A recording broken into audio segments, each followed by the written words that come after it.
to the Kirby Brothers Podcast. I'm your host, Tanner Kirby, alongside my friend, the person you really want to listen to on this podcast, Keaton Kirby. What up, Keaton? Not too sure about that.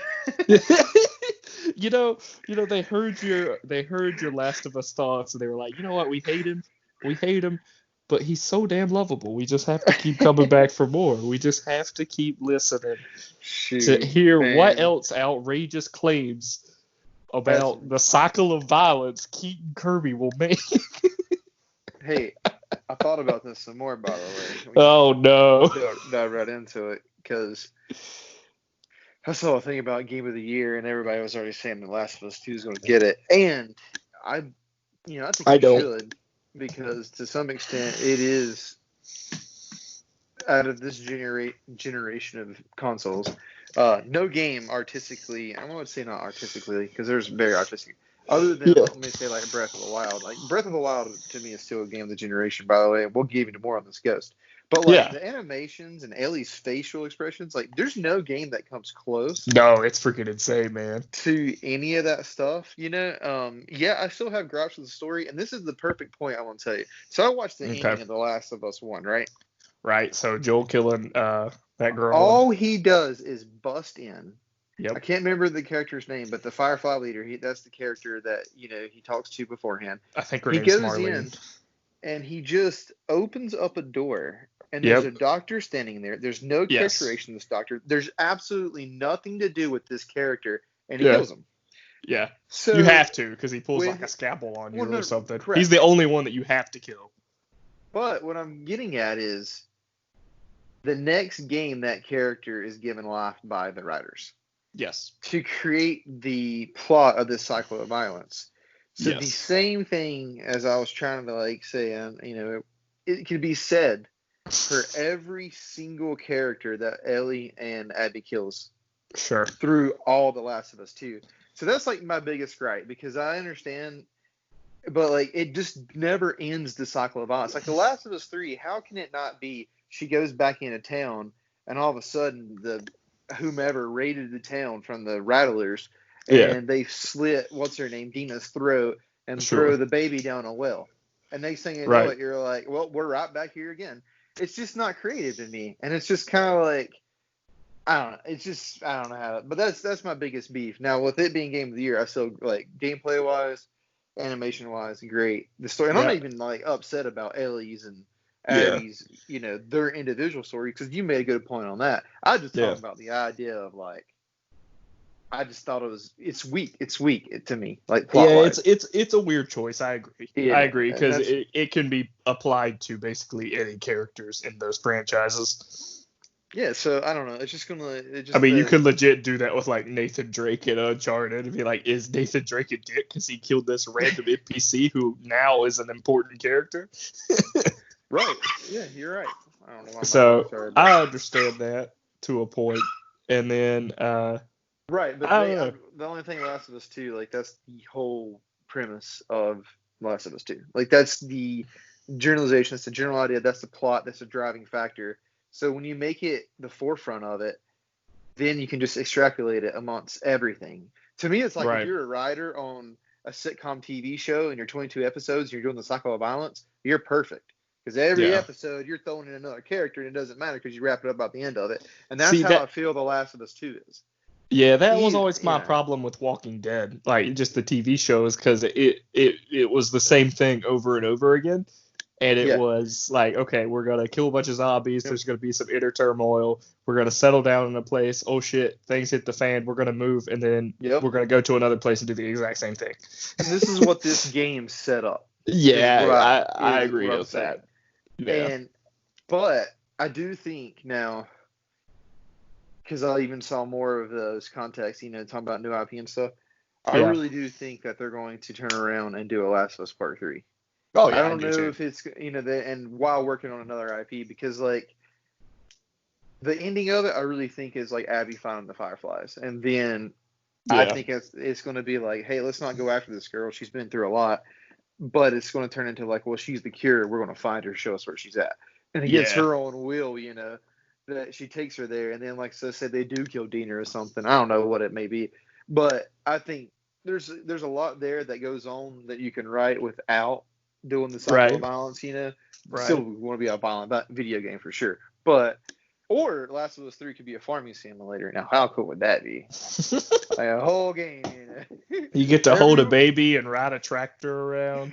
Every once make in a out while, with your comes in. make out with your wife, you know, casual stuff.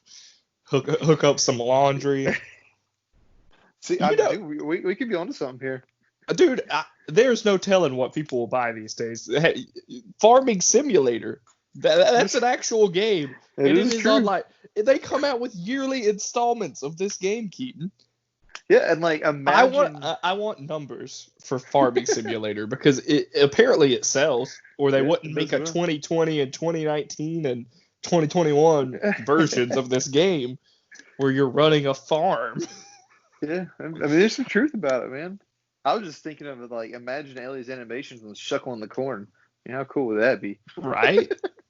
You get some emotion in there, show the facial expressions are just like, or what if, like, you know, if you don't deliver on your crop yield, like the town dies or something. Like, you walk in, it's like, Charlie couldn't make it. He died from starvation. The combat is all surrounding the tractor. So like if zombies you just have to run them over with the tractor. You can't get off the tractor. The whole game takes place on that tractor. All right, man. It would be perfect. It would be perfect. All right. So anyways, the Xbox, last podcast, we did some predictions for the Xbox game showcase that took place just a week ago in July. And what was your overall thoughts on that? Did you enjoy the showcase? Did you think it exceeded your expectations or met them or even didn't meet them? So before I jump into this, let's do this little tangent because I'm going to go right to the meat of it where everybody's talking about the whole Halo thing. Oh, okay. And I know we had this whole conversation yourself. So yes. It doesn't matter if it's an old build. No, it does not. Graphic. Like, to me, and this is kind of what you're alluding to, like, the actual gameplay in itself, what they've shown, I'm fine with that. Because if you watch the scene where it shows that dude's face, if you watch it in real time, dude, unless your eyeballs are, like, superhuman, you're not going to ever see that. And that's what, like, I made a comment. I'm like, okay, I'm going to pause the game every 5 minutes to sit there and look at the AI as I kill it. Like, it makes that part makes no sense. But like the steals that Microsoft sent, which included the grunts and the brutes, I'm like, guys, like that right there, I can understand. Like that fuels it a little more. But with what I'm going to say about this Halo thing here is, I'm playing Ghosts of Tshimia right now, and I definitely want to talk about this too. Right. And Ghosts of Tshimia is borderline close to being my game of the year. Like, if I actually had the game of the year right now, it is Final Fantasy VII. Okay. Probably Last of Us 2, followed by Ghost. Ghost is like I said, sometimes I'm playing Ghost, and it goes all the way to the top, and then it goes all the way to the bottom. Not the bottom of, like, games, but, like, the bottom of my thought process of game of the year. Because, like, people were showing, screenshots of Last of Us 2, God of War, et cetera, compared to this Halo showing. And yes, like, these are PS4 games. And yes, Ghost of Tsushima, like, I think is probably the prettiest, most, I don't know, like, it is astounding, like, how amazing that game looks on PS4. Now, I'm playing on Pro. I don't really know about the, standard, but environmentally, that game, I think, is probably one of the best environment, like, design. The draw distance they have on there without pop-in, like, I have no idea how they did it. Because if you play The Last of Us 2, I actually had pop-in. I know we didn't really talk about this much. It wasn't enough. Really? You were running on a PS4 Pro, though, weren't you not? Yep, I was. I didn't have any pop-in. I'm running on base PS4 in 4K and HDR. When I first got to Seattle, I had pop-in. Like, really? Walking through all the cars and stuff. Yep, I had grass where it literally pops in. But maybe I just didn't notice it. That was like one of the few moments that really happened. Yeah. But that being said, like, I haven't seen any pop in this Ghost of Tsushima, other than maybe like a little bit of clouds and fogs and stuff. But like, dude, it is amazing. It reminds me of and I guess I got this inspiration from Breath of the Wild, because Breath of the Wild really doesn't have pop in, but it does if you get really close. Like, the distance they don't, but like, Dude, it's just phenomenal, beautiful game. But this is where I'm kind of getting to with my little Halo argument here. Is Yeah. the NPCs outside of your main characters in Ghost look like straight poo.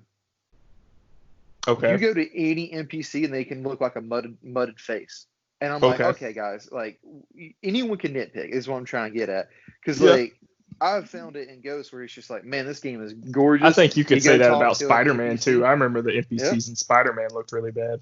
And you're sitting there like, man, that's kind of odd.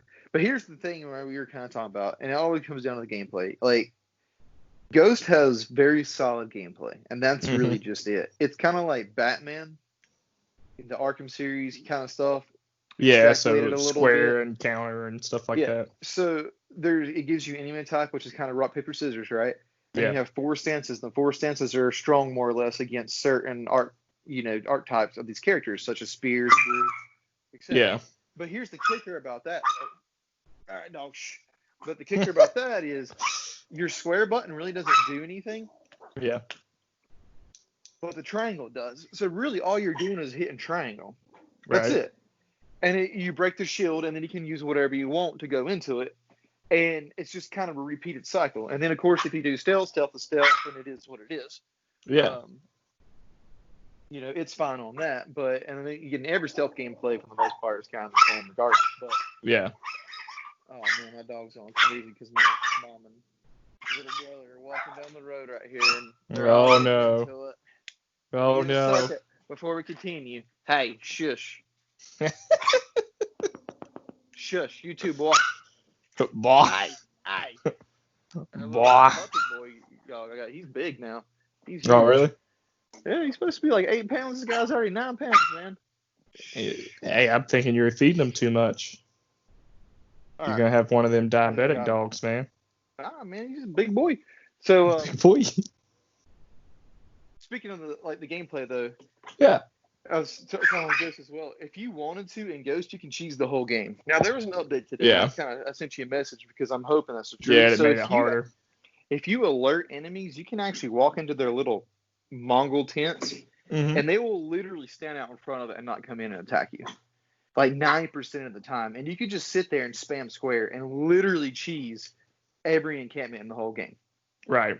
So, and people are sitting there talking about how beautiful it is. I'm like, yeah, but look at this game right here. It's beautiful, but I have to choose to play it the way I intended it to get the joy out of it. But I could totally spam this game and cheese it all the way through. And, to me, and then the AI, man, there's been times where I've been within 10 feet of a character, and the Mongol archer looks just, right at me. And it doesn't happen. He just ignores you. And I'm like, dude, are you kidding me? It's just one of those things where I'm like, yeah, it's a beautiful game. Like I said, the gameplay, it's supposed to be good. Obviously, you're forgetting the name of the game, Keaton. Yeah, you're a ghost, right? You're a ghost. You're transparent. Yeah. Well, he can't see you. I saw a lot of reviews. You might as well be John Cena. Right. I've seen a lot of reviews refer to this, though. They say, the game's actually best played as samurai. So, every time you walk up, you can do a thing like a standoff, and then you automatically just get into, swordplay, right? I have seen people, in the reviews say, the game is best enjoyed that way, and there's some truth to that. It's just ironic that the game is Ghost and you're learning to be, stealthy, Yeah. But, leading into my Halo argument, Halo right now doesn't look good. Okay, it's not going to be released yet. And I mean, it doesn't look good. I agree with that. It doesn't. Their characters. I think the gameplay looks really good. Now, the environment, by the way, didn't look bad to me. And I like what they're going for. I like that it's going to be an open world type game. I like that it's co-op. They're going to bring back split screen and everything. So that makes sense for some graphical downgrades and blah, blah, blah. If you're bringing back split screen, that's an argument you could make. My argument for why the graphics look so bad is different. And I think it's going to go to that battle royale, and they want the graphics to look the same across all the game modes.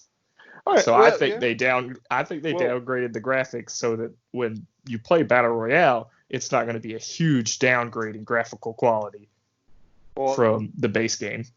Battle royale, hopefully, if everybody's wearing Spartan suits, I mean, that's not the hardest character to create. You can only scare them all off. No, but for the large environments and the player count and whatever. rendering that open world so many times. Yeah, but like what I was getting at is you're talking about the gameplay, like Yeah. the idea and everything I read even after it, like you said, open worlds, getting a terrain place. Come on, dog. You gotta Jeez. quit every time someone walks around. So like I had to put them in a different room. Hopefully I'll shut them up for now. But the idea is supposed to be a fluid game, a universe that reacts to you. Yeah. Like if you create that, so you can create sandbox moments, and this is kind of what I was referring to Breath of the Wild, because it's the only game I've played since. And if they somehow put that DNA into Halo in a first-person, shooter, I mean, I don't care what the graphics look like, because it could probably be Game of the Year with gameplay-wise. I agree. And it could still win. So, like, everybody's sitting there going on this, going at it. I'm like, guys, like, you haven't played a game, because at the end of the day, games are interactive. And I sit there and thought in my head, a little grappling hook. So imagine you're in this massive firefight, because they're going to say there's more AI than ever, et cetera, et cetera. Who knows how true, it's going to be. But a ghost, a banshee just flies by, and you sit there and grapple hook at the end of the banshee, and it's like, 400 meters high, and you just shoot straight to it.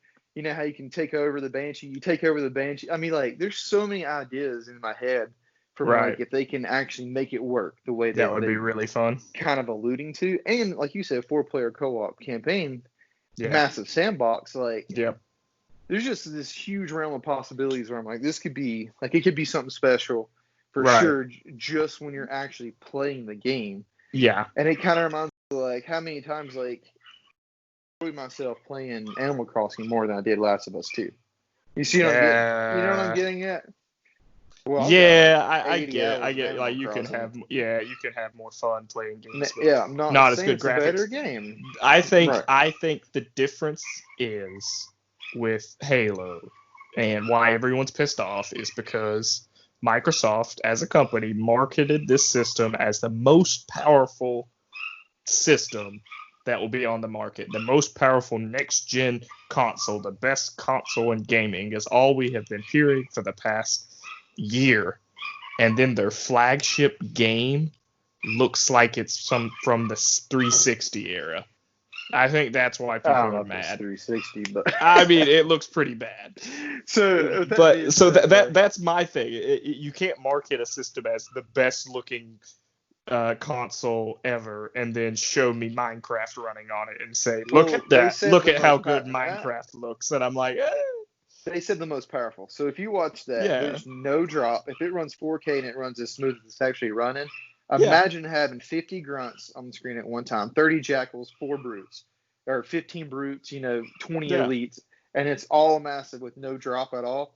Yeah. Then that game's going to look beautiful in that moment. And I don't care what, you're not going to have the time. Because if you watch the explosions, you watch when he's pulling, you watch the 2 plasma grenades and the grunts flying at you, the actual animations when he shoots them, it leaves his hands and it still follows the trail, which in real physics would do. That stuff is phenomenal in that game. I agree, but I mean, I could take something like a Days Gone and there's no comparison graphics-wise. And there's so much stuff on the screen at one time. But what I'm saying, like, most powerful doesn't have to translate to the best graphics. I agree, but that's what people expect. When they're going to say most powerful, when you turn around and let's say Far Cry 5 comes out and it looks considerably better on the Series X, Valhalla comes out. Well, let's say it's not going to be considerable, but better on Series X. Better on Series X. And I hate to tell people this, but people aren't going to make games just make a game with better textures and shit. Just to run on one system. If every third party is looking better and running better on Series X, then guess what? Yeah. You have the world's most powerful console. You're still true to that. Because they didn't really market third party at all to some extent. And then on top of that, everybody's talking about Hellblade or other games. Like Horizon 2 looks phenomenal, but Hellblade 2 looks just as good. And guess what? It's an engine as well on the console too.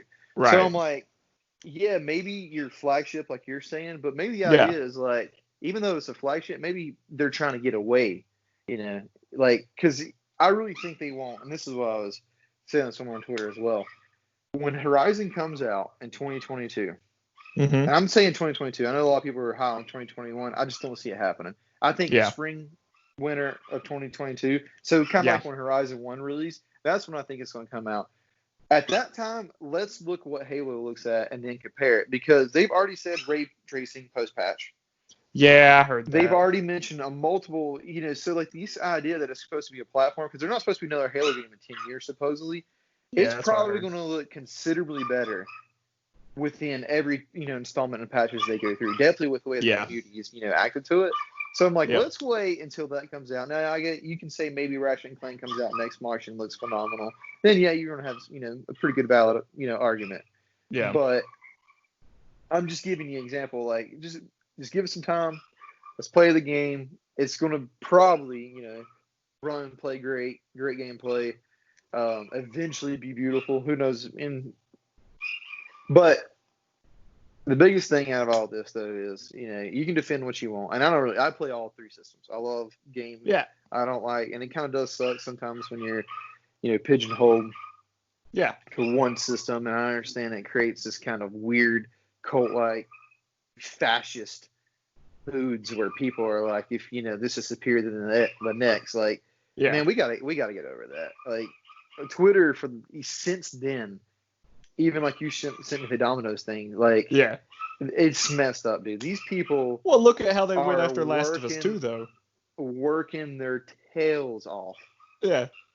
To make these video games, and they may not be the most like, and you're sitting there and you're just like, I don't know, like, and then people are arguing, other people, et cetera, like, come on, dude, it's people's passions, like, exactly. If you're in Halo, like, what's your point to say? Oh, this game looks terrible. It's a terrible game. Xbox is terrible. Like, dude, some kid could love it, and all of a sudden you're just tarnishing, any kind of excitement that he has, like, it's messed up, dude. And for I don't think so. That needs to be taken serious, and it wants to be taking itself even more serious. Like, I think the people who are in it sometimes have to grow up. I mean, that's just kind of it. Like, I feel like people should have to. I think people should be able to take criticism, though. I mean, it's the same thing when Jared Leto's Joker was revealed. Everyone said that was stupid as shit when he put damaged on his forehead. Do you think there was? I guarantee you there was people in those situations where they were like, right. They were defending it. They were like, this is quality filmmaking. We haven't seen the movie yet. This might be great. He might be great, even though he has damaged on his forehead. Yeah, see, that's why I'm like criticize it. You can criticize shit if it's stupid. Well, but that's what I'm saying. Like, Halo is different. It's interactive. Yeah. And they're selling you on a different way of this game running. They're selling you on a system. They're selling not the system as in the series. I'm talking about a system of interactions within a given world, a free, hopefully open world with physics that react to every action. Like, they're selling, they're not really, they should, like you say, maybe they should sell it, but what if they can't get some of the craziest sandbox moments that no one ever knows of, or you're not going to see if they sit there and like, let's make this game look super freaking good. You know what I'm getting at? Like, I get what you're saying. I get you can have your general reaction, but within the actual game, like, we need to, like, hold off, because, like, until we play it and put our hands on it, it makes no sense to have these, massive criticisms. And then you can sit there and talk about, like, well, the world's most powerful console. I mean, PS3 was considerably more powerful than the 360. Yep. But hardly any games could run on because of the cell processors that they used at the time. Supposedly, right now, Sony's using some state-of-the-art SSD that's not really out there. So what if that pigeonholes all these third-party makers and they can't make shit on the PS5? It could be. Yeah, I mean, it could. Like, so what I'm saying is, like, people are just getting all these, up in arms. I'm like, guys, you need to, like, pump your brakes, and then you're just going to have a violent cycle of everybody biting each other off, killing each other over it.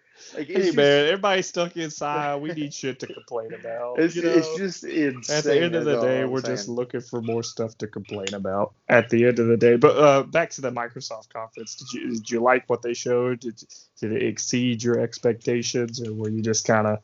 It was on par. It was the same way I felt about the Sony one. Yeah. And I know a lot of people said Sony blew it out of the water, but to me, me and you both said it was a good conference, but I don't think they blew it out of the water.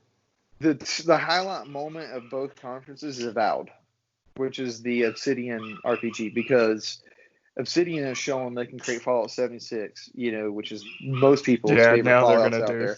Elder Scrolls. Outer Worlds, exactly. So, like, in my head, I'm like, they be making the next Elder Scrolls that's going to be better than Elder Scrolls for all we know. And it could be only exclusive to the Xbox platform. Yep. That's a huge deal to me. Because look how much freaking, Skyrim's sold. And then if you want to extrapolate it to over here to your Sony, like, I knew Horizon 2 was coming. Pretty much everybody knew it was coming. Ratchet and Clank, we knew it was coming.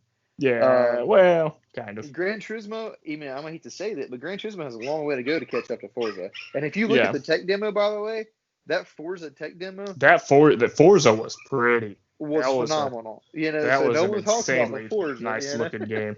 Well, I know that's why people are complaining, because it didn't look like the Forza demo. Well, I guess so. But so, like, I think they're comparable. All the like little third-party indie stuff that they kind of went over. Like, I'm excited for them. They look fun. I want to play some on PlayStation or show them, play some on Xbox when they're showing. Yep. Both. There's a little bit of both. Pick and choose. Because I was listening to the Kind of Funny. He was like, "Oh, none of the Xbox ones excited me at all." I'm like, dude, that grunt. Man, did you not see Tetris Effect? Well, that's gonna be on PlayStation as well. But I think they announced it. Good. I want to play it in VR again. Tetris Effect in VR was fun. I think they mentioned a game called Gunk or whatever. And dude, that game is made by SteamWorld. SteamWorld Dig 2 is a phenomenal game. Their little card RPG is a great game, and the first one's a great game. So, like, just based off the pedigree of that studio, I'm already down for that game. Yeah, and that one excites me more than any of the ones that Sony showed, because I know I'm talking about the little indie styles, because those studios I'm not too aware of. Yeah, did you see the first-person shooter from Remedy? I thought that looked good. Yeah, the Crossfire X. Well, that's supposed to be just the campaign. Right, I saw that, but it still looked good. I like Remedy too, studio-wise.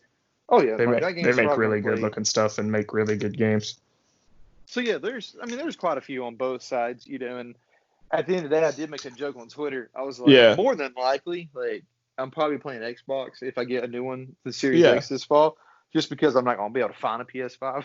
Because I just don't see the Series X now selling out like I don't either. Is gonna be. I think PS5 is gonna outsell it a lot. And I think it's just because of Microsoft's marketing, honestly. They could have just marketed the system better. At the end of the day, you're getting the best deal if you get an Xbox, because you're getting all the launch titles. You're getting everything. Yeah, you're getting as soon as you pick up the console, as long as you have Game Pass, which I'm sure it'll come with a free month with the probably system. 3 months. Yeah, you'll maybe even a year. Hell, they did that dollar upgrade for 3 years, not even a couple months back. So a lot of people already have it. So then you're set up. You are set up with an entire system. You got all your old games. You got the Xbox originals, and now you're gonna get every exclusive that comes out. Yeah, and I agree. Like, per value, per your buck, Xbox using the lead. Here's the kicker with that though. Like, I think where Xbox can make up ground. And this is the big elephant in this whole, next console, is pricing. So I think they're really waiting for Sony, because I think they want to see Sony come out at 500.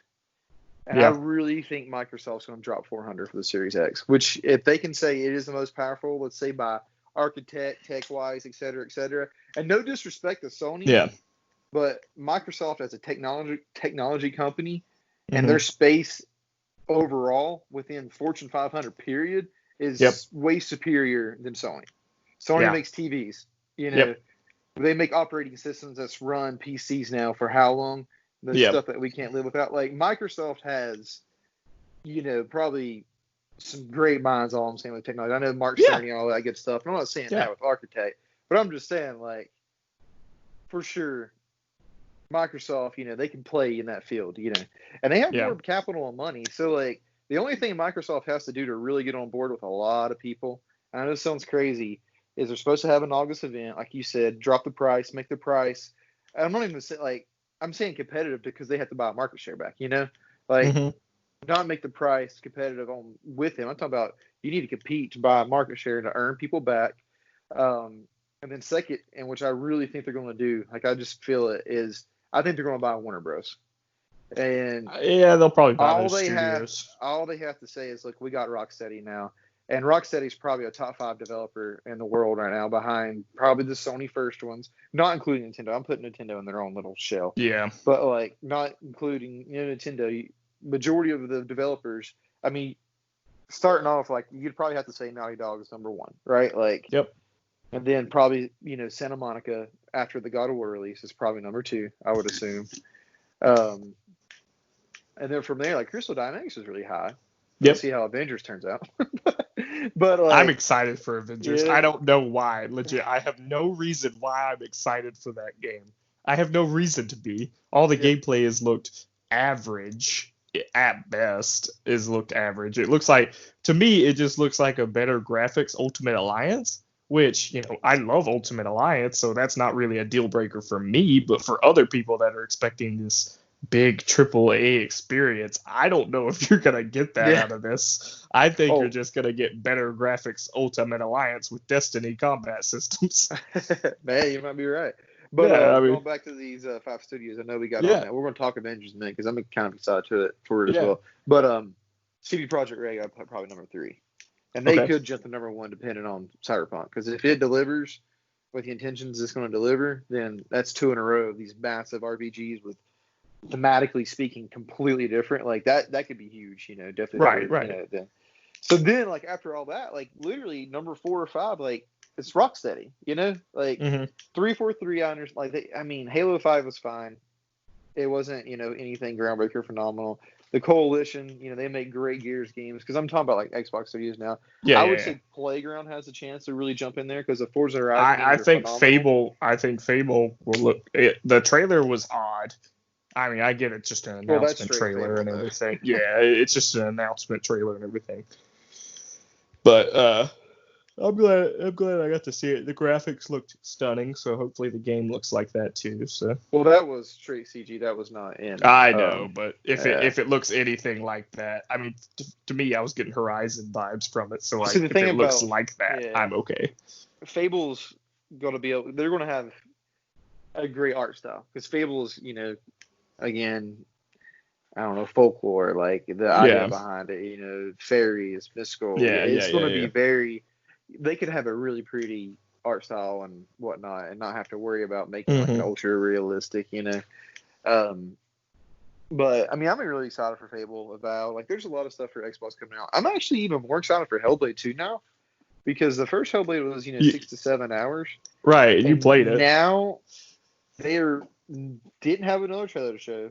They talk about all of Iceland developer. Like, I actually think they're going to make Hellblade 2 like big. Like, I think it's going to be way more ambitious than what we think it is.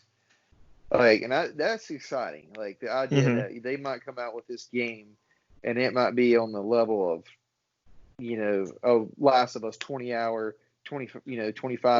just insanely detailed, great, whatever. I don't know yet what it just got me more excited, the fact that they didn't show anything. I know it's kind of messed up to say that, but people want to see stuff. I'm like, man, maybe they're cooking something like, really good. The Sony money now, or not Sony, the Microsoft money now, they have their, opportunity to really be like, hey, let's, put our stamp on this, Yeah. So, but the biggest takeaway from that is if you do have Game Pass, man, you're winning. Like, yeah, that was my takeaway. I have Game Pass for my PC, so I'm paying that $5 a month for like everything that half the shit my PC won't run, but I can play it if I want to, though, is the thing. Yeah. I can play Sea of Thieves, which I have been doing, and I like Sea of Thieves. It's a really fun multiplayer game. And then what's something else I've been playing? I played Halo and State of Decay 2. So State of Decay 2 I really liked as well. But I actually think, by the way, this is going to be crazy. Oh, yeah, State of Decay 3, which you're mentioning. Yep. That looked like it'd be a tonal shift, a different tonal shift. So yeah, that could be pretty cool.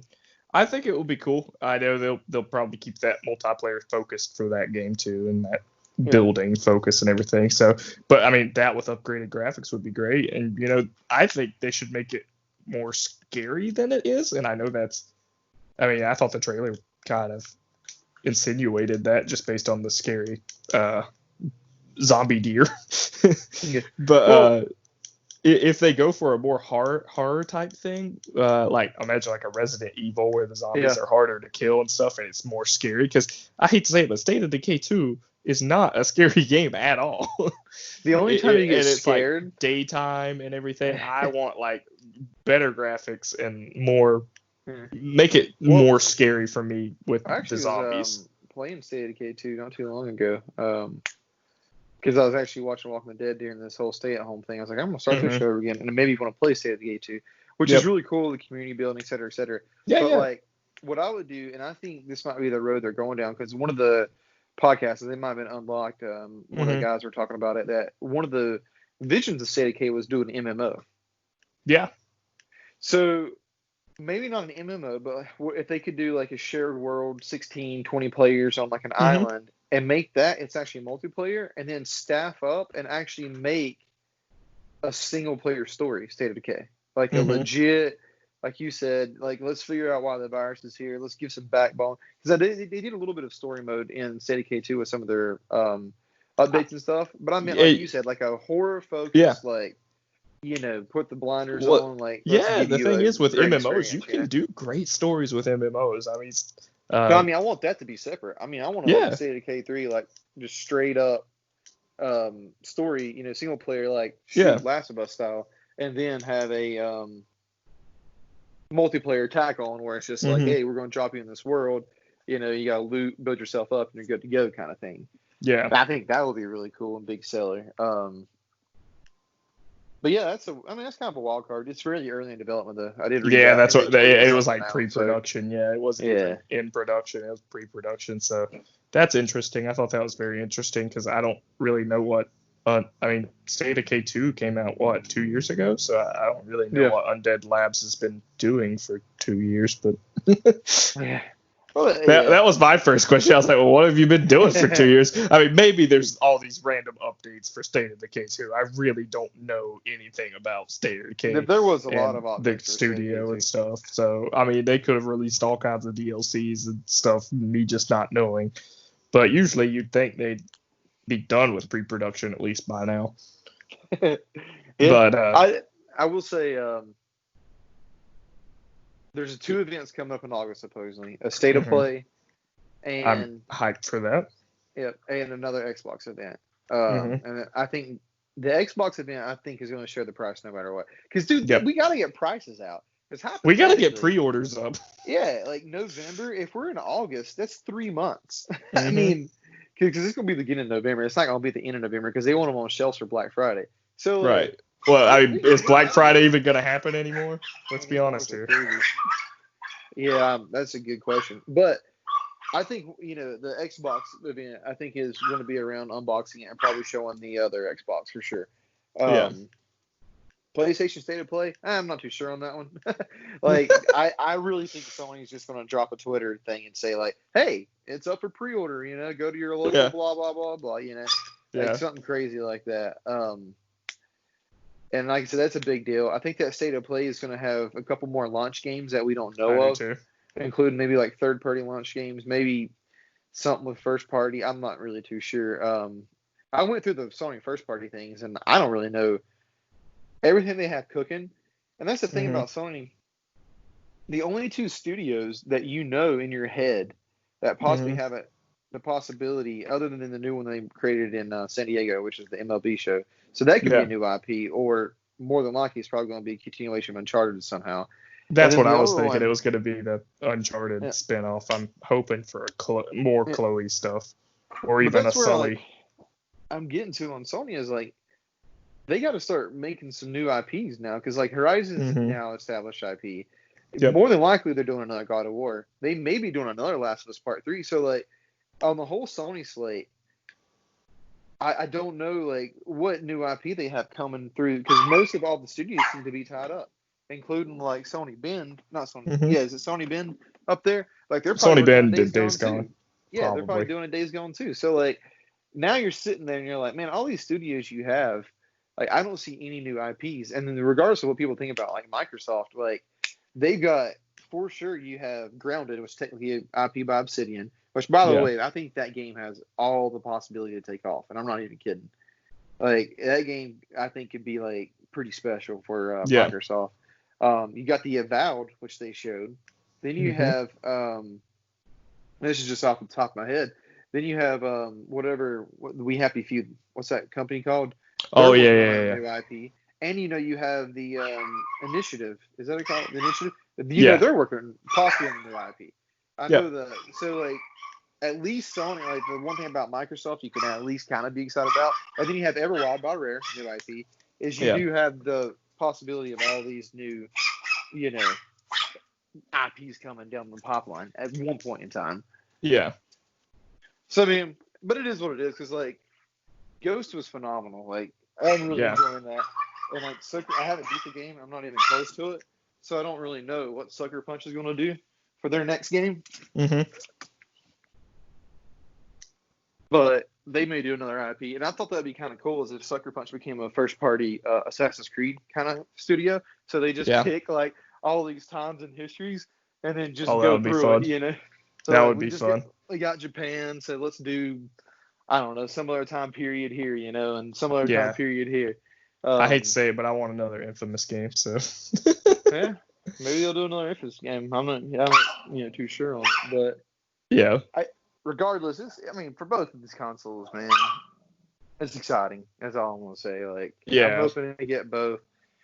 I don't know which one I'll get first. I'd like to get both this year, but that's kind of a lot of money with the world we're living in, And the thing about Xbox is, like you already alluded to, like, if I get my Xbox, I already had Game Pass.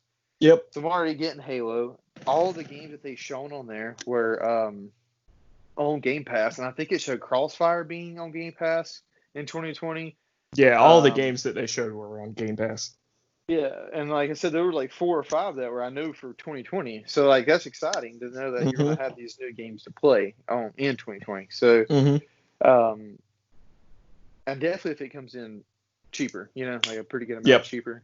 But we will see that event. That's what I was kind of, my dogs keep barking and keeps distracting me. But I do think you're going to see a couple more Xbox first-party games on that new event, and I think the initiative is going to show off. And I bet you they bring it really hard on that one. Like, that's probably going to be where it's like, hey, most powerful system, massively detailed featured face, like, and now if Initiative drops the ball after, like, putting this whole team together and stuff, then like, people need to be worried. But because then that's more than one studio kind of showing up that's not really holding out too well. But and it could be that, to be honest with you, because you gotta think, man, Naughty Dog, I don't know when they acquired them, but Naughty's ball has been since Uncharted 1 for sure, that we know with Sony. Same thing with like Sucker Punch, except like they've been in that system and they've baked with that first party, and like their whole sole purpose of a first party studio is to just create the best looking opportunity and game that you have, to sell that console. You're not worried about other systems. Like, the architecture you're working with, you're going to be able to squeeze every ounce out of it. And again, that's why Nintendo games are able to squeeze. Like, if you look at Switch games that are made by Nintendo, way better looking than any third party game. Because, like, that's their job. And then, so, like, with Microsoft, like, even though 343, I mean, you got to think, man, they've been there almost 10 years now. But, dude, they took over from Bungie. Yep. World renowned, one of the biggest IPs of the time. They're at a disadvantage. Yeah, they were at a disadvantage from the get-go. The Coalition, kind of the same thing. They took over from Epic. Like, and that's what I saw some people sitting there saying this, and I kind of agree with this. Like, if I was Microsoft, like, Coalition, whatever, let's put gears. Let's pump it for a minute. Like, put the brakes on for a minute. Let their creative muscles flex and see if they can come up with a new IP/franchise. And the same thing with, and this is what I think 343 is actually leaning towards, is I think after Infinite, because I think they want it to be a platform, is what I was gathering from interviews and stuff. And they want to continue that and update it, et cetera, et cetera. And with that being said, for it being a platform, because they said there's not supposed to be another Halo in like 10 years after this game's released, they might turn around and I'd be like, well, let's split off half this team, because I'm assuming the upkeep won't be as bad, right? Right. And let's split off half of this team, and let's actually start working on, this new creative idea of our own. Because, like, it is, man, I swear, games are getting just like movies. We're getting, like, people are excited for Demon Souls and showed it. Like, yeah, I get it. But Dark Souls was literally the better Demon Souls. I think we're going to have a lot of people who are just, they're going to be averse to risk, especially in this economy, in this climate. I don't think there's any chance in hell that the team that you're referring to that makes Gears of War is going to make anything else but Gears of War, because they know it sells. See, but with it being on Game Pass now, I just don't know, man. Like I see, But like yeah, that's a good point. That's a good free. point. With the Game Pass, you have the guaranteed money already. So. And Gears did leave off on a choice. I still don't Like, know how Game Pass makes money, but yeah, more I don't power know to them. either. I More will say power this to them. though, I do. There's like Movie Pass. There's Movie Pass logic here. I think this is the last Xbox. We'll see. I don't think it's the last PlayStation. Do you? Nope, and here's why I'm gonna tell you why. I think Xbox jumps out of it and makes some kind of deal and says, "Hey, we got all these studios. Yep. We're just going to be a software developer, pretty much exactly what Windows is already. Yep. And we're going to put our Game Pass and our software subscription on PlayStation." So then, I don't think PlayStation would allow that, but maybe. I mean, if they have the only one to run the manufacturing for a console, then I think it's a good chance. Yeah. Because you got to think about it this way: you cannot have. I know people are like talking like you can't have Xbox leave. Because then you only have Nintendo, and if you really wanted to, because you can't monopolize the United States, you could probably get screwed over because Nintendo could be considered a handheld and not a home-based console if you really want to make that argument, and is really maybe not an actual competitor to Sony. So then guess what happens to Sony? They get, actual federal law comes in. You know what I'm talking about? Like, and that's what people keep talking about. It makes them split them up and stuff, like, And then beside that, like, if Xbox bails and says, "Okay, guys, we're sorry, we're done, it's not working anymore," and then Sony is really the only major 4K or whatever 8K 120 frames competitor left. Yeah. What do you think they're going to do? Oh, we don't have any competition now. Brump's console's up $200. It's the only one out there to buy now. Like, dude, I just don't see why people would even want to cheer for that. Like, competition is good, And competition is good. Pit them against each other. Yeah, I mean, competition is good and everything, and I agree it would suck to have one like console maker, but at the end of the day, even if Sony charged like out the ass for another console, there's just going to be someone else to rise up and take Microsoft's place either way. I don't think it can happen now. Like, I think an Amazon or an Apple could do it. But see, Amazon and Apple would probably do the whole streaming thing, which is Xbox already has that ground on. Look at Google Stadia. If Google couldn't do it, what makes you think Apple or Amazon? I mean, I could see like Fire. I could see the boxes getting really small, and we get like a Fire TV, and the company just has an app that you stream all the games to, which I think that's what Xbox could do. I think that yes, they might get rid of the box, but they're just going to turn it into an app that you would get on your smart device, and you could buy a controller for it. You could buy a controller for it, and then you're just streaming all your games and everything. The app's going to possibly be on PlayStation is what I'm getting at. Like, yeah. It could happen. If it's not PlayStation, they'll put it on Nintendo. Because if it's streaming at that point, imagine Nintendo having, I could see them going that way. And I will say, by the way, and we didn't talk about that, but the xCloud being baked into the Game Pass, dude, I cannot wait, because now I'm going to sit there. I'm going to buy one of them controller things, put your phone on it. I'm playing Xbox all the dang time. Yeah. And if I want to take a hot bath, man, play some multiplayer, drop in, get some battle royale. So for my understanding with xCloud, is it games that are on Game Pass, or is it games that you own and then you stream them from your console, or is it like PlayStation Now where you're streaming from some random server somewhere to your device? I think this will be from a server, but I do believe that you can do the device probably. They may use the device as like a booster if you have one. Like, let's say if you have the Series X and it's able to somehow make your game stream better. See, that would be fantastic for me with my shitty PC, and then I can actually play stuff that looks better, and I don't have to play on the lowest graphic settings to play it. If I'm not mistaken, when they had the Series beta, someone was on one of the shows I was listening to, and they played it on a bus. Yeah. They played it like they're using their phone on a bus, I believe, using their not even Wi-Fi, using whatever the data plan was. So, now, like, I'm not ever going to want to play multiplayer on that because you got your latency and stuff. But and the future's there, and that's kind of the way it's going. And I think that's, again, like you were mentioning, is Xbox is laying the groundwork now, and I think this is the last Xbox console for sure.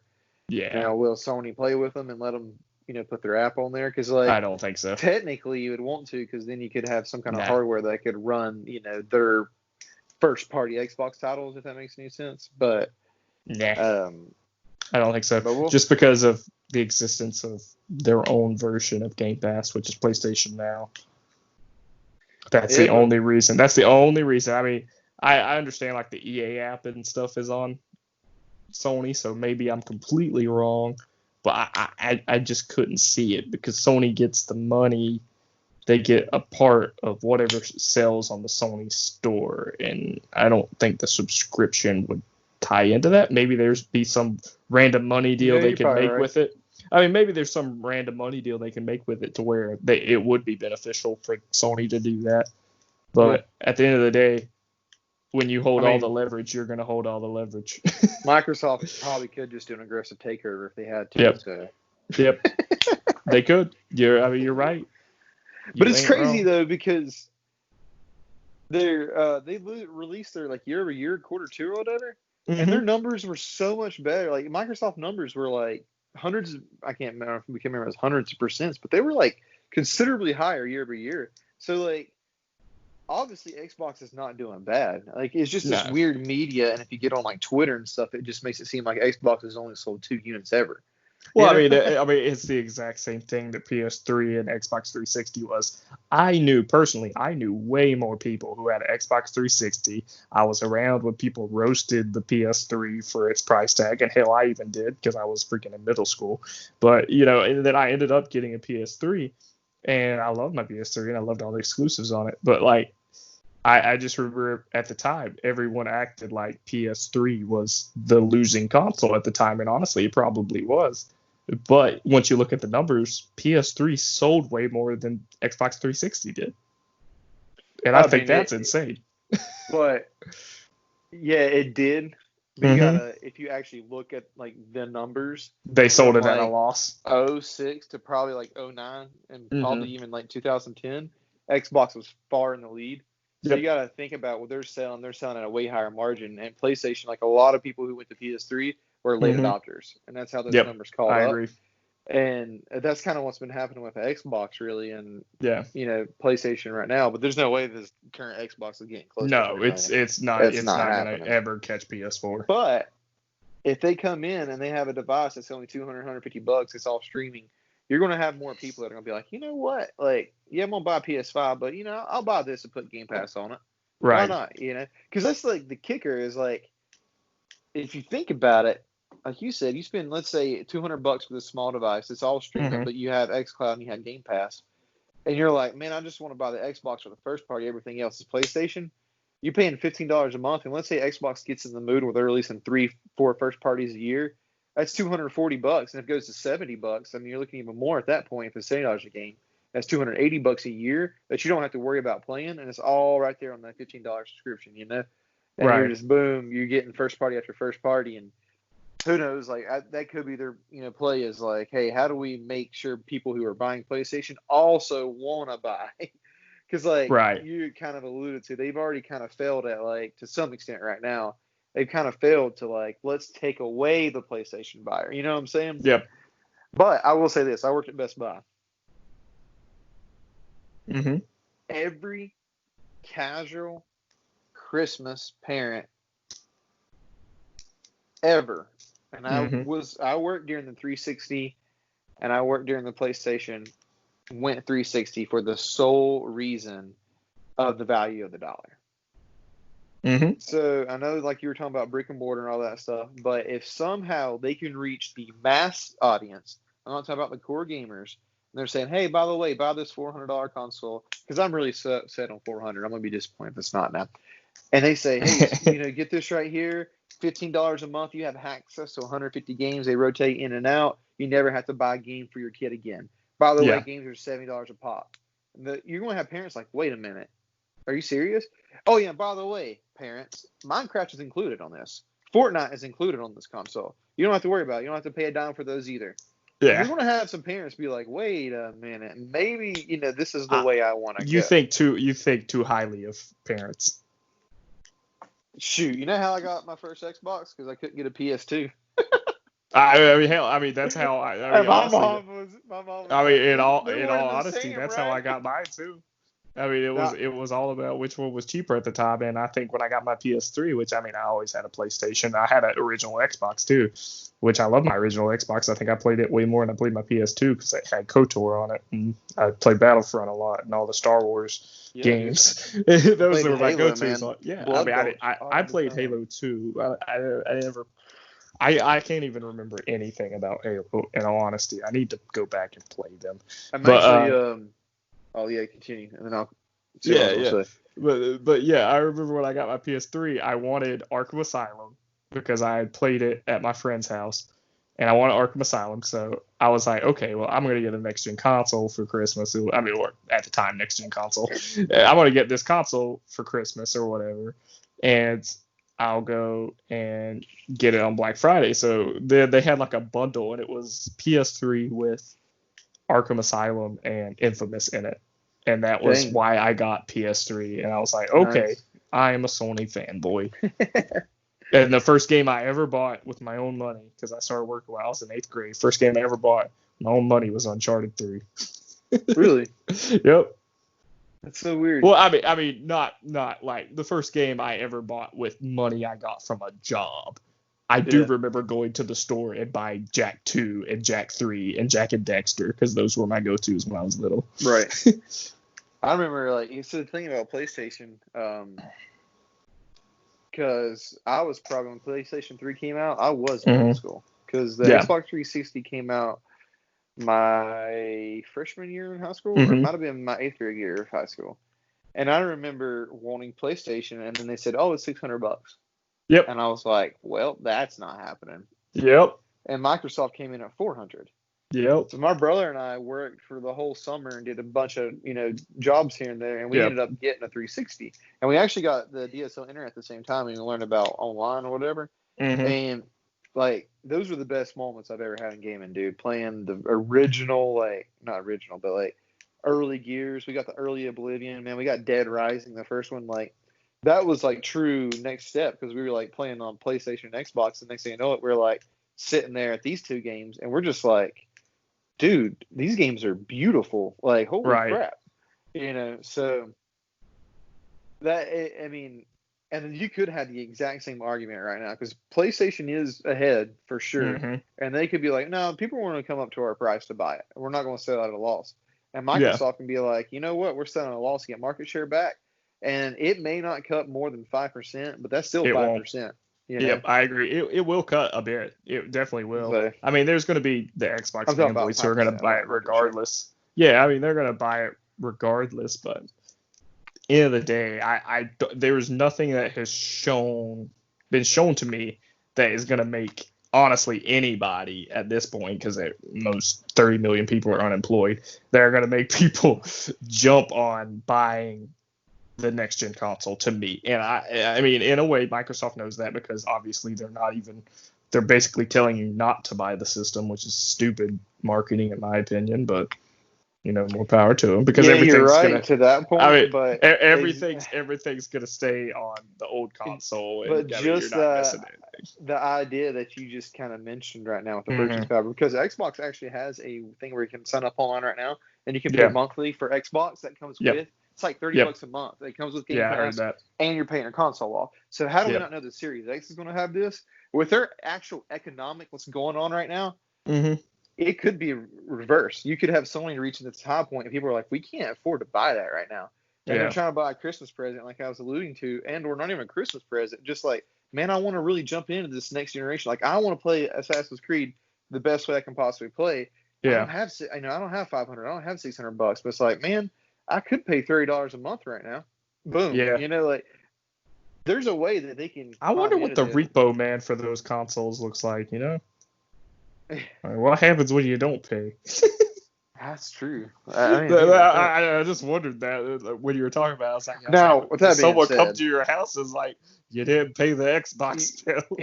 You're still going to you can still go to other places such as Best Buy. Well, really Best Buy. Yeah, I mean, you can go to Rent-A-Center and pay $1,000 for your $500 console if you want to. No. I mean, like, you can get no interest financing on a PS5 if you want it. Right. Is what I'm saying. Like, Microsoft just offers it through their store, but you can do you can go through Best Buy if you really want the $600, and pay it that way. is what I was Right. kind of, there's still that, possibility and opportunity if you Yeah. want to go Sony. But I mean, with the current situation, it is a possibility that they can definitely turn around and, make something out of it and get some more sales because of what the world is at this point in time. And Right. I do think Microsoft is going to completely turn tail on this whole idea of like we're making everything for Xbox, because like that whole Kotaku article, they're like, well, we're letting the developers decide if they can or cannot kind of thing. That's pretty much what they said in a nutshell. Man, I can guarantee you next year if we have a normal E3, there's going to be like any game that comes out in 2021 and maybe early 2022 may be backwards compatible. After that, I guarantee you all of them are going to say Series X forward. Every single, like Fable, because they've already took it off Fable. I don't think Fable's going to be on the Xbox. I don't think the new Forza. Well, the new Forza I could see because you can scale racing games pretty good. Yeah. To some extent. But Avowed, they took it off Avowed. I don't think Avowed is going to be on the new Xbox. I don't think Hellblade 2 is going to be on the old Xbox. Like, they're going to turn that little narrative around soon. But that is bad for them to lead with it already, though, like you're kind of alluding to. But it's crazy, though. Like, it's fun times. I just can't wait for either of them. Hope we can make it that long. Hope the world can last that long. Just a little longer. I'm excited for both. And, like, I kind of told you this. Like, right now, the first-party slates that are given, I guess you can say, is Sony doesn't have a game currently on its first-party slate that makes me want to buy it day one. Right. It just doesn't. Because, like, I want to play Miles Morales Spider-Man, but everything they said, 5 to 10 hours, somewhat standalone, and now the rumors are that it's going to be packaged in with a remastered Spider-Man. Man, I already beat that game. I'm like 2 trophies away from a platinum. So I'm like, man, I really don't care to go back to the first Spider-Man. Yeah, I don't either. If the Miles Morales is just kind of his skin with an extra couple abilities, Yeah. I don't really know if I care that much about that. Like, yeah, I mean, I want to play it when I can play it, but I don't know how much I care about it. Whereas if you give me this Halo game, let's say in November they're like, hey, I'm gonna show you a roadmap for Halo. By the way, let's say it's a phenomenal rework campaign. It's beautiful. It's great. Let's say it really is like they bring it up to like God of War style. It's a campaign you can't miss out on. And I'm not talking about if the graphics are still under par. And then they say, oh yeah, by the way, we got this badass co-op wave-based firefight mode. So, hundreds, the most enemies seen on screen in a Halo game ever. Beautiful, great vehicles added in this massive, expansive, open area. Boom, you got that. We got this Forge if you want to create your own maps. We got this social network. We can place it. And we have state-of-the-art arena multiplayer. And in 3 months, we're dropping Battle Royale. Right. In my head, I'm like, dude, I can buy this new Series X, run Halo to its best on the Series X, and I have a game right now that you're telling me I'm going to be able to play from 3 to 6 months. It's going to get probably longer than that with that amount of entertainment. Or I can pay, how much ever and play 10-hour Spider-Man game, and then you're done. And you're like, man, what am I left with? Because all your third-party stuff, I mean, yeah, you're going to be able to play it on that. Yeah, that's not going to matter. I'm just talking about first-party, though. You know what I'm saying? So, like, that's the only reason why I'm leaning more towards that right now is because, like, I do want to play Halo. I don't want to play on the Series X. I mean, my Xbox One X. If I can play on my Series X, I want to play on the Series X, Right. So I'm going to try to get it for that given reason. And I was just throwing out some stuff in there, but I guarantee you that Halo's going to have all of those things I just told you. Not the Battle Royale. I think it's going to come because they said it's going to be a platform, but it won't be at launch. I know for sure that Battle Royale won't be at launch. Won't be at launch. I can already tell it's not going to be launched. I mean, I'm very curious on what's going on at 343, just because, the development of this game's been kind of tumultuous. And with the creative director who left in like 2019 and they basically had to start over. No, it wasn't 2019. That was years ago. But I think it was one of the writers or something. I can't remember what it was. Here's the one thing I will say about 343. Like, supposedly the Slip Space engine is supposed to be really good, state of the art for getting new stuff out. Yeah. So, like, that's the whole idea. They kept saying on this platform, you're going to be able to create stuff after, like, everything's set. It's going to be so much easier to build on. And the old, outdated engine that they were using was just causing a lot of these issues. But if you look back at freaking Agent Locke in Halo 5, which is the same studio, dude, he looks just like the actor in real life. He looks so good. You're like, man, I what seen happened? pictures from Halo 5 in the graphics, Yeah. and I was like, why? Why does this look so much worse?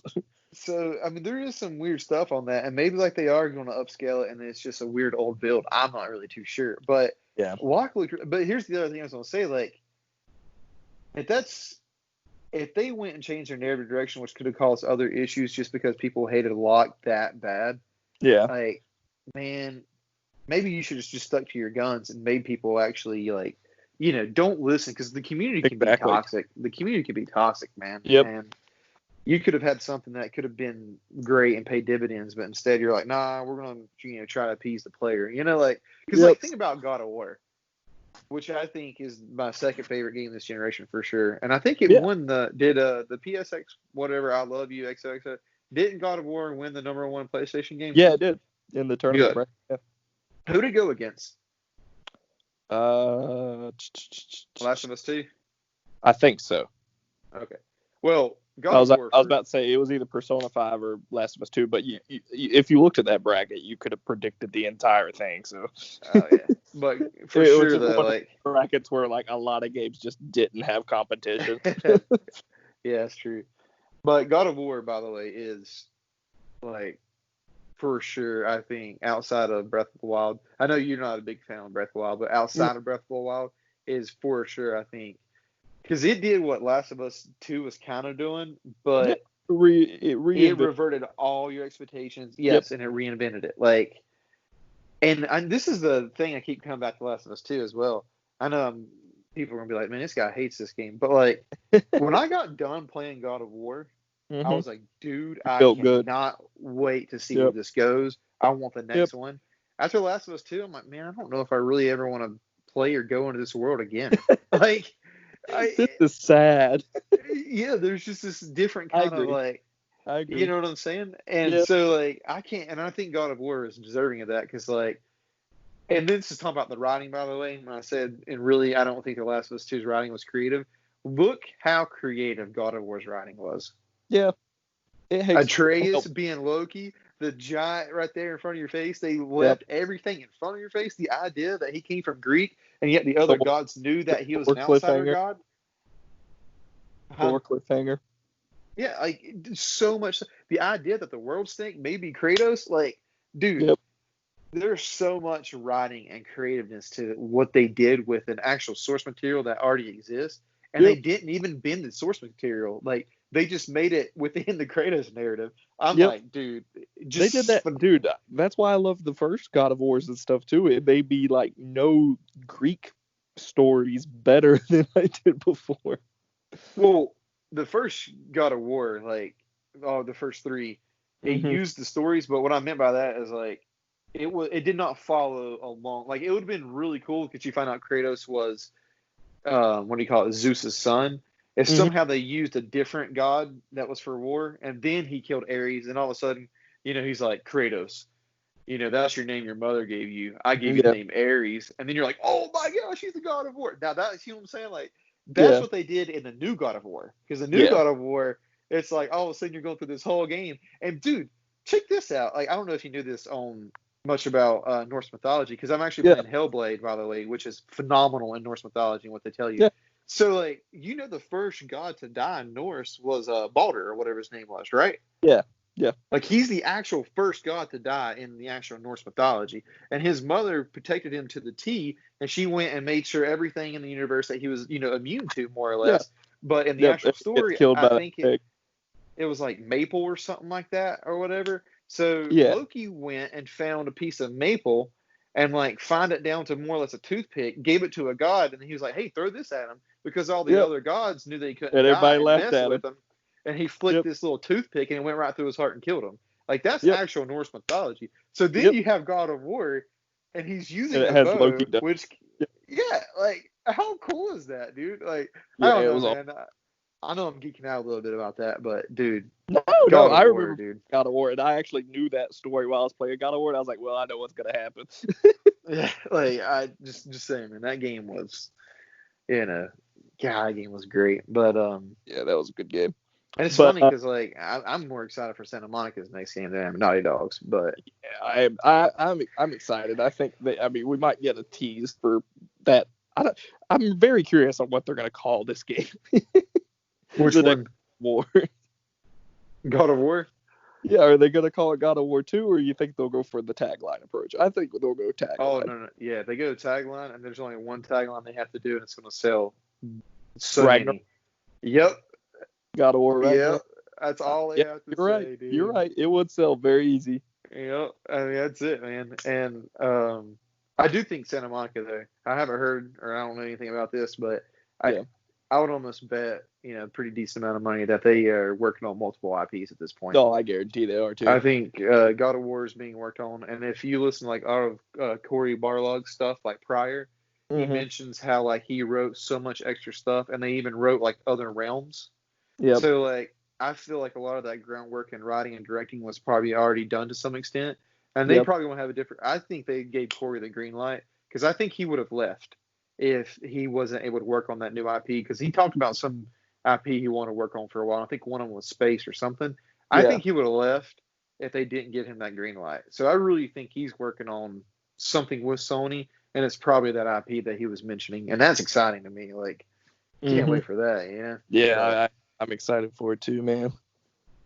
Till then, we can play as Thor in the new Avengers. So exactly. So let's spin off and talk about Avengers, and then we'll wrap it up because we are about an hour and 10 minutes in, so we won't talk about Avengers long.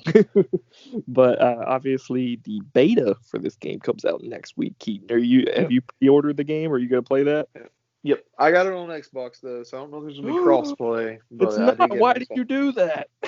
Man, my brother is a police officer and has a lot of kids, and he just doesn't have the cash. So I try to help him out a little bit. So me and him are game sharing. I know it's a game he's pretty excited for. So he actually plays. Yeah, he actually pays for our Game Pass, by the way. So he's paying the Game Pass right now. So like I'm just using that, and I've just been buying the games. So I told him, hey, I'm planning on getting that one. So hopefully they have crossplay. They might not have it right now, but I'm sure it's not at launch. They confirmed it's not going to be at launch. And also, I don't think the beta will be for you because I think it's only PlayStation at first. Right. Yep. That's a week later for Xbox. Yeah. Then if you pre-order the game on the digital game, if you pre-order the digital game like I did, yep, I do too. You get it the first week of September. The actual release of the game? Yes, you get it early. We're that close to freaking Avengers? Yes. Well, I am at least because I have that digital version where I get it early. Dude, I can't believe we're that. It seems like this year, man, I don't know what's happened to it. I gotta be ghost by then. It's a weird year. But I'm actually really excited. There's gonna be another War Table on Wednesday this week, so I'm gonna watch that. But this week? Dang, it's this week. So they're doing it. I think they're doing it like Wednesdays at the end of the month, or like every 2 weeks or something. They'll do another War Table or something like that.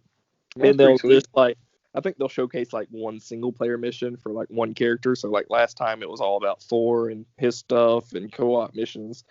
So I think this one will be probably about another character, and then probably show a little more into the different types of Warzone missions.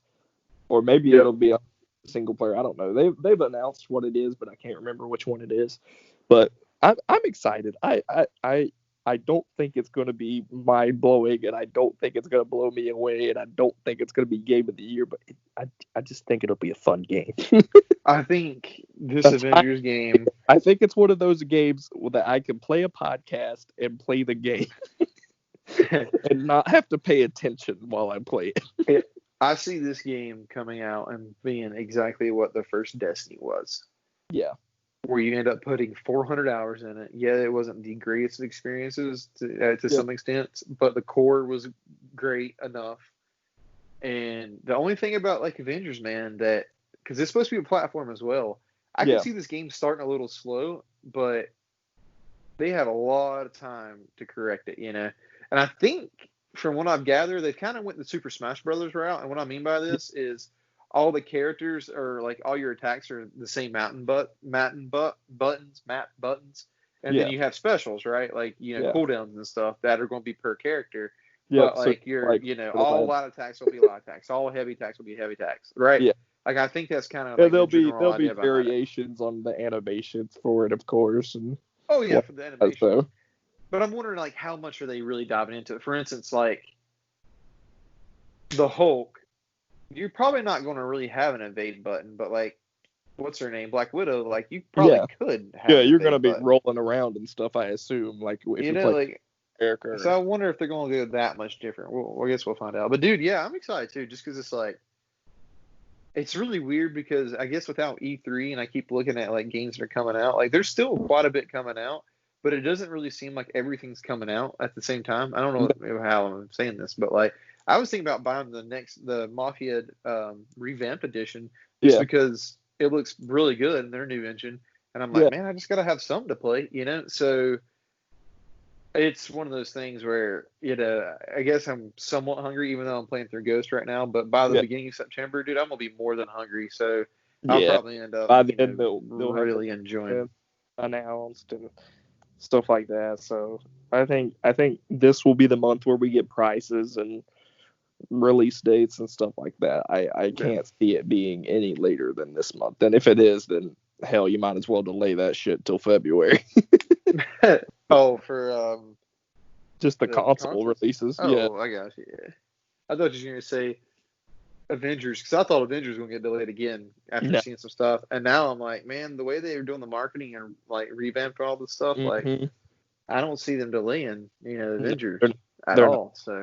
Oh, and I mean, there might be some bugs at launch, I'm sure, and then they'll fix those. But just because it's one of them games as a service, you know what I'm hyped for with this game though? The freaking alternate costumes. I want the freaking like if they put in MCU people, I'm buying them. Like, just take my money.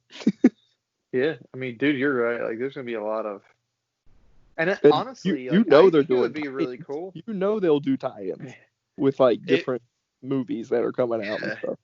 And I was thinking if they're doing platform style, and I think this is kind of a cool approach. You can agree, if not, like I think it'd be kind of cool is like every character like give us a 2 to 3 hour campaign where it's like those missions and charge like $15. So let's say Ant-Man comes out and be like, hey, by the way, here's 2.5 hours worth of Ant-Man gameplay, and you get Ant-Man, you know, and you can unlock 4 or 5 costumes, and of course in the store they'll probably drop like 50 costumes, you know, that kind of thing. But like each time they do that would be kind of cool. Is like you integrate them because they're already showing single player stories per each character.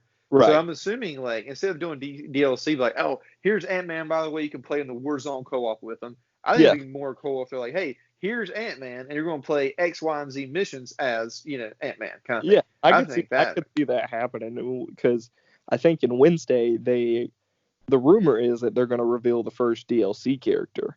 Okay, and it's not Ant-Man because Ant-Man was already alluded. He's in it, but it's Hank Pym. So I mean, I feel like if you're going to have a Ant-Man in it, just because he's like a vendor person in the game, I feel like it'll be not Hank Pym but Scott Lang, so Paul Rudd. Yeah. So it would be Paul Rudd who you would be playing as or whatever. But I think that it'll probably be Captain Marvel who will be the first one revealed. Okay. I think that would even it out. What, 3 guys, 3 girls? Is that right? I couldn't tell you. Captain America, Thor, Hulk, Iron Man, and Hulk. Okay, well, Miss Marvel and Black Widow. So it would still be outnumbered, but it'd still add another girl to the mix. What's her name? You just said Miss Marvel, Black Widow, and the other character. Mrs. Fantastic looking character. The Captain Marvel? No, the main character of the Avengers game. She's a girl. Marvel. Yeah, Miss Marvel. Is that her name? Yeah, that's her name. She's Miss Marvel. Oh, it's not Captain Marvel. Okay, I got you. You said Captain Marvel. I thought you meant that. Okay. Yeah, I don't really understand the origins of Miss Marvel or anything like that. I don't really know anything about Cassandra Cain, but I guess that's what the game's for.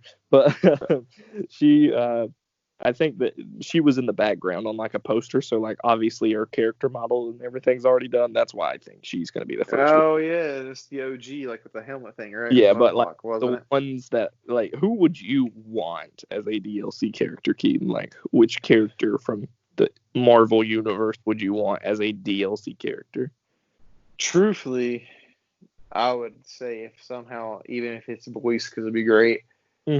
I would love to see Deadpool with I a was about to say, solid I Ryan could Reynolds, man. I could Like, predict to that one. I think that would be pretty cool. Yeah. Of course, we're probably going to go to Spider-Man because I think it'd be kind of interesting how Spider-Man, would. I think that's tied to that Miles Morales game. I swear that's why Peter's not there. I swear that's why Miles is actually the one main character in that game, and why Peter's not the one fighting whoever the big bad of that game is going to be. I swear it's going to be, he's in San Francisco with the Avengers, and then I just don't, man. I don't think they can do that because I feel like that's weird, man. Cross company like Square Enix and Insomniac now, like I don't know. That's they're just making the MCU like game universe. maybe, and they had to sign a deal that said that. In the first Spider-Man PS4, he mentions when you go to Avengers Tower, he mentions that they're in San Francisco. Yeah, that's true. I mean, that was what was in the first 8-day trailer or whatever. So, I don't know. I don't know if that's true or not. My character that I would want the most would be, I want a Hawkeye just because I like the arrow combat type thing. If they could make it if they could make it like Horizon, where you're shooting bow and arrows at these big giant metal beasts. So I think that would be cool. I would also think a Doctor Strange would be cool, just because I was thinking that. I think Doctor Strange would be a whole new season thing, because then you can add so much other stuff if it makes sense. Because it would be different. I feel like Black Panther's kind of like a shoe-in though. I feel like he's just obvious that they'll put him in. I think Black Panther. Yeah. If they ever add X-Men, I'm down with Gambit because I think that'd be pretty cool. Dude, Gambit and freaking Wolverine. I'm down for Wolverine. Wolverine would be awesome. But I don't know if they're gonna be able to do Xbox. I could see Daredevil. He would be pretty fun to play as. Daredevil would be cool, but I feel like at a certain level, a lot of these characters are the same to a point, and I don't know how you make the combat different enough to justify them being. Yeah, I'm actually going through quite a few, and without having like an actual like directed narrative. Mm-hmm. I know what you're saying, because like some of them kind of just like Drax and practically play the same as the Hulk, just not as beefy. Yeah, Rocket Raccoon, on the other hand, now that would be pretty cool. I mean, they could do the Marvel Ultimate Alliance approach and have him and Groot be the same character. Like, if you pick him, you're playing as Groot and Rocket, which I think is cool. But I'm going to say this right here, that I want to see them, because it is a gaming platform, and like I talked about the whole idea when I was going on about, interactivity and video games and stuff, like, give me some characters that I don't know, like Squirrel Girl. Yeah, I don't care who it is, just throw me some cool, like, I just Googled this right here for a second. Black Mamba. Like, give me that character. Isn't that Kobe? Well, she's a villain, but you know what I'm saying? That's Kobe. Dude, I would be sick to, like, I think it'd be awesome to have Blade. Big Will. Big Will. Blade would be sick. Yeah, I mean, dude, there's a lot of characters that exist. The Black Knight, like, come on, man. Yeah. Have Martin Lawrence. He's gonna be voicing. Well, I mean, no, the Black Knight. He's gonna be played as Jon Snow. That's that's an actual character that's gonna be played. Lockjaw. I mean, give me this dude. Who's this guy? Like, oh, he's a puppy. Yeah, and he was a big dog from the Eternals. The humans. Yeah.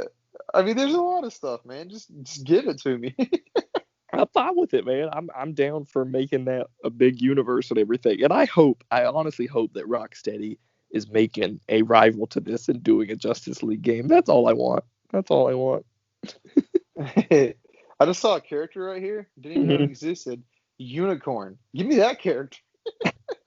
Unicorn. I do want some characters. You know what? One of my favorite villains was from I don't know if you watched the 90s Spider-Man animated series. I did years ago, man. Okay. There was a character named I think his name was the Spot, but he would throw these little black dots, right? And they would holes into like a negative universe, and he could like punch people through them. It was like basically portals, and he could like punch people through them, and it was really cool. And I want that guy. That's who I want. I want the Spot to be here. It's just because he's really cool. I like the idea of him. All right, we'll go ahead and wrap up. Keaton, thank you for joining me on another episode. I hope you had a good time, and I'm glad you enjoyed the Xbox showcase. Yeah, man. It is what it is. Look forward to what's coming. Yeah, like I we'll said, talk. guys, be better yourselves, gamers out there. That's my biggest message. I mean, we Yeah. all love games as it is.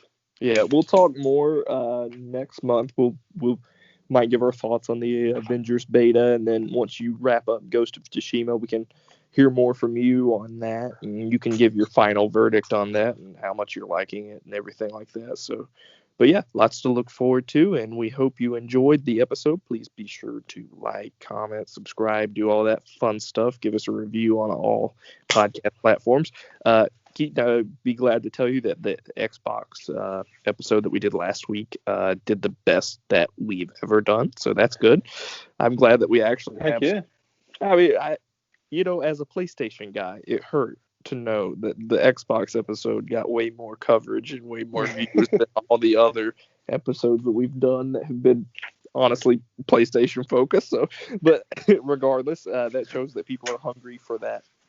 So we'll be doing our best to cover Xbox stuff more. So hope you enjoyed this episode. We will be sure to see you next month. Have a good one, guys. Yeah, it is August. Yeah, man. Great.